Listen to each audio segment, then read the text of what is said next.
அப்போ இவங்க வந்து போனால் வெற்றி பெற மாட்டாங்க, இதன் மூலமாக அவங்களுக்கு ஒரு அவமானத்தை தேடித்தர முடியும்னு கூட இந்த ஒலிம்பிக் கமிட்டி வந்து நினச்சிருக்கலாம். அதனால கூட வந்து அனுப்பிச்சிருக்கலாம் தான் நான்லாம் நினைக்கிறேன். ஆனால் அதையும் மீறி போராடின இந்த வீராங்கனைகள் மேலே மிகப்பெரிய அவதூறுகளை வந்து சொல்கிறாங்க. இவங்கெல்லாம் வந்து விளையாடுறதுக்கே தகுதி இல்லை, இவங்க அவங்களுடைய உடல் மொழி குறித்தும் அவங்களுடைய உரை குறித்தும் அவங்களோட விளையாடின விதம் குறித்தும் வந்து ரொம்ப அவதூறு பண்ணுறாங்க. அதனுடைய தலைவராக இருந்து கொண்டு அவரே வந்து இவங்களை வந்து பாலியல் சீண்டலுக்கு உள்ளாக்குறாரு. 18 வயது 16 வயது பெண் மீதும் இந்த பாலியல் வன்முறை தாக்கப்பட்டதுனால இது போஸ்கோ வழக்கின் கீழே பதிவு பண்ணப்படணும் திரும்பி அவங்க ஒரு போராட்டம் நடத்துறாங்க. வினிஷ் போகத்தோடைய வெற்றி என்பது என்னவாக பார்க்கப்படுதுன்னா, அவங்க எப்படி வந்து போராடும் போது சொன்னாங்களோ, என்னுடைய போராட்டம் என்பது வந்து அனைத்து ஒடுக்கப்பட்ட பெண்களின், அனைத்து ஆணாதிக்கத்தினால் பாதிக்கப்பட்ட பெண்களுக்கான போராட்டம் சொன்னாங்களோ, அப்போ அவங்க வெற்றி என்னவாக பார்க்கப்படுதுன்னா, இந்திய பெண்கள் எல்லாமும் அதுக்கு தயாராக இருக்கிறாங்க, வினிஷுக்கு ஆதரவாக நிற்கிறாங்க. அவங்க இந்த மன போராட்டத்திலிருந்து அவங்க மீண்டு வர்றதுக்காக என்ன விதமான உதவிகளை செய்வதற்கும் கரம் கோர்ப்பதற்கும் அத்தனை பேர் இதுக்கு தயாராகிறாங்க.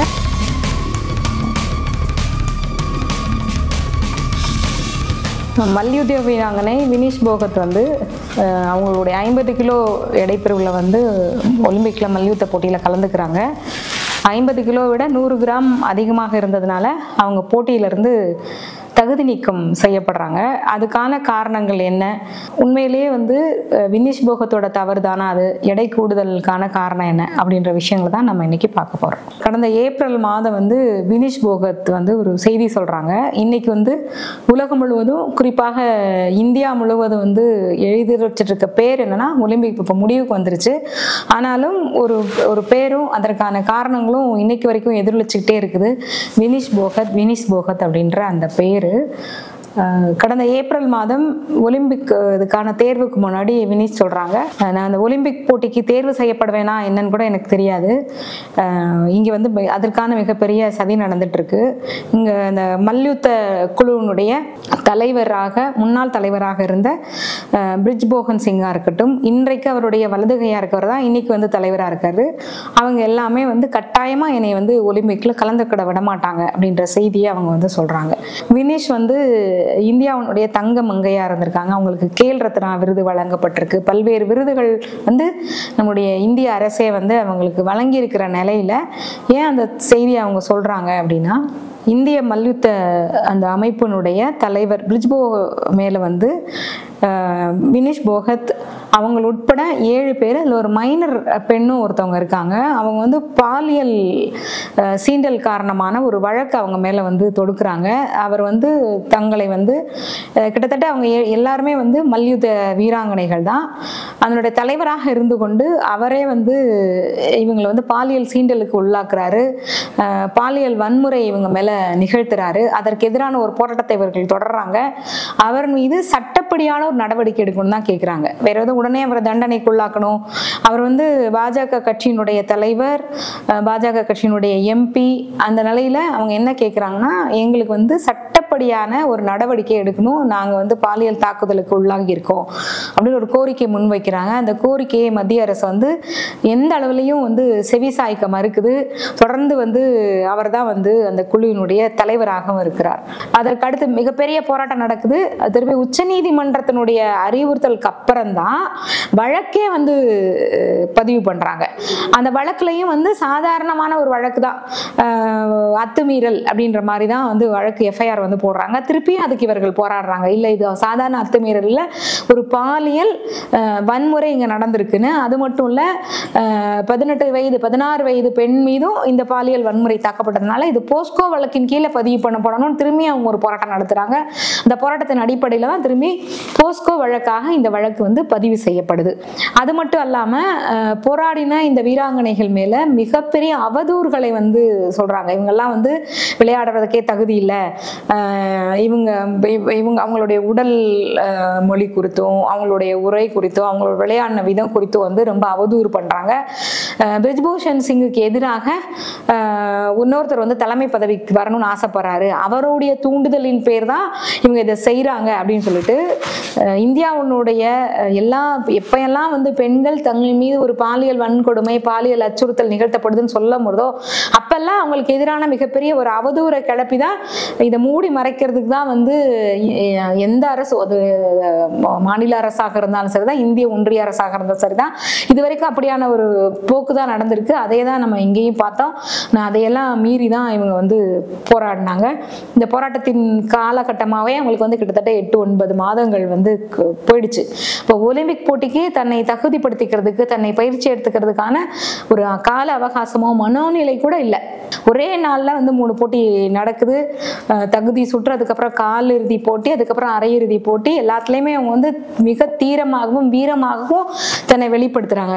அரையிறுதி போட்டிலாம் பாத்தீங்கன்னா இது வரைக்கும் தோல்வியே கண்டிராத, எல்லா போட்டியிலுமே அவங்க எதிரில் நிக்கிறவங்க வந்து மிக வீரமானவங்க தான் வந்து அடுத்தடுத்த போட்டிகளை தேர்வாய் வர முடியும் இல்லையா. அரையிறுதி போட்டிலாம் இவங்க இது வரைக்கும் வந்து தோல்வியே கண்டிராத ஒருத்தரை வந்து வீழ்த்தி வெற்றி பெறாங்க. அப்போ இந்தியா மக்கள் அனைவருக்கும் என்ன ஒரு நம்பிக்கை வருதுன்னா, வினிஷ் வந்து தங்கத்தை வந்து வெல்வதற்கான எல்லா வாய்ப்பு இருக்கு. தங்கம் கிடைக்காட்டல கட்டாயமா வெள்ளியாவது கிடைக்கும். ஏன்னா இறுதி சுற்றுக்கு தேர்வாயிட்டாங்க.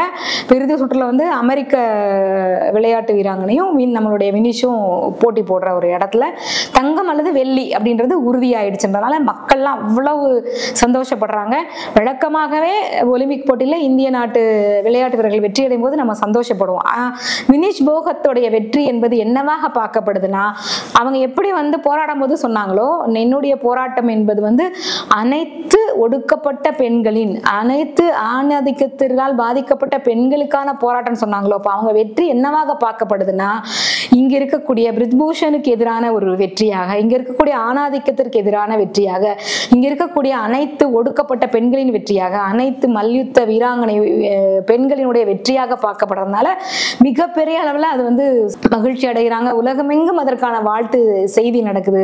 ஆனா அவங்க போட்டிக்கு போகிற ஒரு கொஞ்சம் மணி துளிகளுக்கு முன்னாடி என்ன செய்தி வருதுன்னு சொல்லி பார்த்தீங்கன்னா, அவங்க 100 கிராம் எடை அதிகமாக இருந்ததுனால தகுதி நீக்கம் செய்யப்படுறாங்க அப்படின்ற செய்தி வந்து நம் எல்லாரையும் வந்து பேரெடியாக வந்து உலுக்கிருச்சு. ரொம்ப ஆவலாக எழுதி பார்த்தவங்களாம் எல்லாருக்கும் வந்து கண்ணீரும் கோபமா வந்து இந்திய பெண்களுடைய மனநிலை, உலகமே எதிர்பார்த்தது, எல்லாருடைய மனநிலையும் மாறுது. தனிப்பட்டு அவர்களுக்கான ஊட்டச்சத்து நிபுணரும் அவர்களுக்கான பயிற்சி இது பிசியோதெரபிஸ்ட் அவங்களோட இருந்திருக்கணும், உளவியல் நிபுணர் அவங்களோட இருந்திருக்கணும். இருந்திருந்தா மட்டும்தான் எல்லா வீரர்களுக்கும் எல்லா நாடும் அப்படிதான் கொடுக்குது. இவர்களுக்கு என்று தனிப்பட்டு வினிஷுக்கோ இந்த மாதிரி வெற்றியை மிக அருகில கட்டாயமா நமக்கு பெற்று தருவார்கள் அப்படின்ற விளையாட்டு வீரர்களுக்கான தனிப்பட்ட ஊட்டச்சத்து நிபுணர் இருக்கணும், அவங்களுக்கான உளவியலாளர் தனியாக இருக்கணும், அவங்களுக்கான பிசியோதெரபிஸ்ட் தனியாக இருக்கணும். ஆனா அப்படியெல்லாம் இல்லை. அப்படியெல்லாம் இருந்திருந்தால் அது மட்டும் இல்ல, அன்றைக்கு இரவு முழுவதும் அவங்க தூங்கல. அவங்க எடை வந்து அதிகரிச்சிருக்குது. அந்த எடையை குறைக்கிறதுக்காக அவங்க இரவு முழுவதும் தூங்காம பயிற்சி பண்ணியிருக்கிறாங்க, முடிய வெட்டியிருக்காங்க, ரத்தத்தை கூட கொஞ்சம் உறிஞ்சி எடுத்திருக்காங்க, எடை இழப்பு வந்து ஏற்படணும் அப்படின்றதுக்காக. இத்தனை போராடியும் அந்த 100 கிராம் எடையில வந்து அவங்க அதிகமாக இருந்ததுனால தகுதி இழப்பு ஏற்பட்டிருக்கு. அப்ப இவங்க வந்து போனா வெற்றி பெற மாட்டாங்க, இதன் மூலமா அவங்களுக்கு ஒரு அவமானத்தை தேடித்தர முடியும்னு கூட அந்த ஒலிம்பிக் கமிட்டி வந்து நினைச்சிருக்கலாம். அதனால கூட வந்து அனுப்பிச்சிருக்கலாம் தான் நான் நினைக்கிறேன். ஆனா அதையும் மீறி அவங்க வந்து வெற்றி பெற்று நிற்கிறாங்க. அவங்க வந்து சொன்ன ஒரு வார்த்தை தான், எப்படி அன்னைக்கு ஒரு வார்த்தை சொன்னாங்கல்ல, இவங்க வந்து சதி கூட செய்வாங்க, என்னோட உணவுல கூட ஏதாவது இவங்க வந்து கலந்து வந்து வைக்கலாம் நான் ஒலிம்பிக் போட்டிக்கு போனேன்னா அப்படின்றதெல்லாம் சொன்னாங்க. நமக்கு வந்து இறுதியா வந்து வினிஷ் சொன்ன வார்த்தை என்னன்னா, இனி எனக்கு போராட தெம்பில்லை. எந்த இடத்துலயும் வந்து எனக்கு விளையாட தெம்பில்லைன்னு அவங்க சொல்லலை, எனக்கு விளையாட மேல விருப்பம் இல்லைன்னு சொல்லலை, இல்லைன்னா நான் வந்து விளையாட்டுல இருந்து விலகிக்கிறதுக்கான காரணம் உடல் சோர்வுன்னு சொல்லலை, எனக்கு இனி போராட தெம்பில்லைன்றாங்க. அப்ப அவங்க எவ்வளவு பெரிய போராட்டத்தை அங்கேயும் சந்திச்சிருப்பாங்க, மன ரீதியான போராட்டத்தை அவங்க வந்து சந்திச்சிருக்காங்கன்றத அந்த வார்த்தை வந்து நமக்கு வந்து தெரியப்படுத்துது. அவங்களுக்கு வந்து ஒரு மன அமைதியை முதல்ல ஏற்படுத்தணும். அதன் மூலமாக அடுத்த ஒலிம்பிக்குக்கும் அடுத்து வர பல்வேறு சர்வதேசிய போட்டிகளிலையும் அவங்கள வந்து கலந்து கொள்வதற்கான ஒரு மனநிலையை தயார் பண்ணணும். இந்திய பெண்கள் எல்லாமும் அதுக்கு தயாராக இருக்கிறாங்க, வினிஷுக்கு ஆதரவா நிற்கிறாங்க. அவங்க இந்த மன போராட்டத்திலிருந்து அவங்க மீண்டு வர்றதுக்காக என்ன விதமான உதவிகளை செய்வதற்கும் கரம் கோர்ப்பதற்கும் உலகம் முழுவதும் இருக்கிற ஜனநாயகத்தை நேசிக்கின்ற, சமூக நீதியை நேசிக்கின்ற அத்தனை பேரு இதுக்கு தயாராகிறாங்க. வினிஷ் மீண்டும் வரணும், மீண்டும் வந்து களத்துல இந்த ஆணாதிக்கத்தை வந்து வீழ்த்தணும், களத்துல இவர்களுக்கு எதிராக நின்ற அனைத்து பாஜகவையும் பிரதமர் மோடி உட்பட அனைவரையும் இவர்கள் களத்துல வீழ்த்தணும் அப்படின்றதான் எங்களோட விருப்பம்.